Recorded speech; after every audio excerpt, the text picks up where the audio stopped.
गांधी पर जाता है। नेहरू को कांग्रेस के लोगों ने, अध्यक्ष पद के लिए कह रहा हूँ, कांग्रेस के डेलीगेट्स ने, एआईसीसी के डेलीगेट्स ने नहीं चुना, प्रांतीय समितियों ने नहीं चुना, वो गांधी जी द्वारा नियुक्त किए गए और एक तरह से जबरन वर्किंग कमेटी बैठक में आए, एक पत्र लिखवाया आचार्य कृपलानी से, मैं प्रधानमंत्री की दौड़ से बाहर हो रहा हूँ, और सरदार पटेल से कहा दस्तखत कीजिए।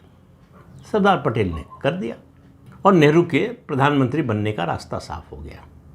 तो ये कहानी तो पहले भी सुना चुका हूँ, आपको मालूम भी होगा, आपने पढ़ा भी होगा। राहुल गांधी की बात कर रहे थे हम लोग। 1946 से 1977 31 साल होते हैं, लगातार कांग्रेस पार्टी का राज रहा, इस परिवार का राज रहा। बीच में 2 साल करीब लाल बहादुर शास्त्री रहे अध्यक्ष, लेकिन कांग्रेस पार्टी का ही राज रहा, इस परिवार का रुतबा बना रहा।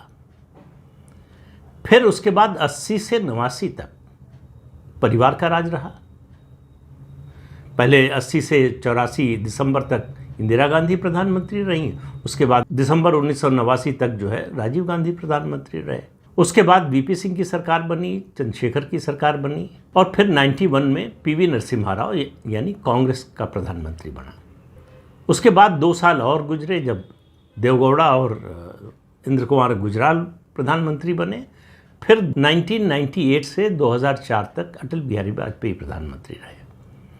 फिर 2004 से 2014 तक कहने को तो मनमोहन सिंह प्रधानमंत्री थे, लेकिन वो सरकार सोनिया गांधी चला रही थी। आज प्रोटोकॉल की बहुत बात होती है, उस समय प्रधानमंत्री प्रोटोकॉल में पीछे कर दिए जाते थे। जब भी कोई विदेशी मेहमान आता था, सोनिया गांधी को आगे कर दिया जाता था। यहाँ तक कि सरकार और पार्टी के कार्यक्रमों में भी यही होता। तो इस परिवार का दबदबा जो है 1946 से 2014 यानी लगभग 68 साल, 68 ईयर्स परिवार का दबदबा रहा। परिवार की हैसियत विशिष्ट परिवार की रही। इस बीच सिर्फ 2 सरकारें ऐसी आईं, एक मोरारजी देसाई की जनता पार्टी की सरकार और दूसरी वीपी सिंह की सरकार।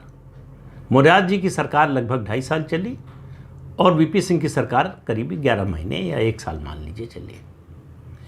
ये दोनों सरकारें ऐसी थीं जो कांग्रेस की ही नहीं, इस परिवार के विरोध में भी थी। उसके बाद हालांकि 1998 से 2004 तक भाजपा की सरकार रही, गठबंधन की सरकार रही, एनडीए की, अटल बिहारी वाजपेयी प्रधानमंत्री थे। वो सरकार कांग्रेस के विरोध में तो थी, इस परिवार के विरोध में न थी। अगर इस परिवार के विरोध में होती वो सरकार, तो इस परिवार का एक सदस्य शायद अब भी अमेरिका की जेल में होता।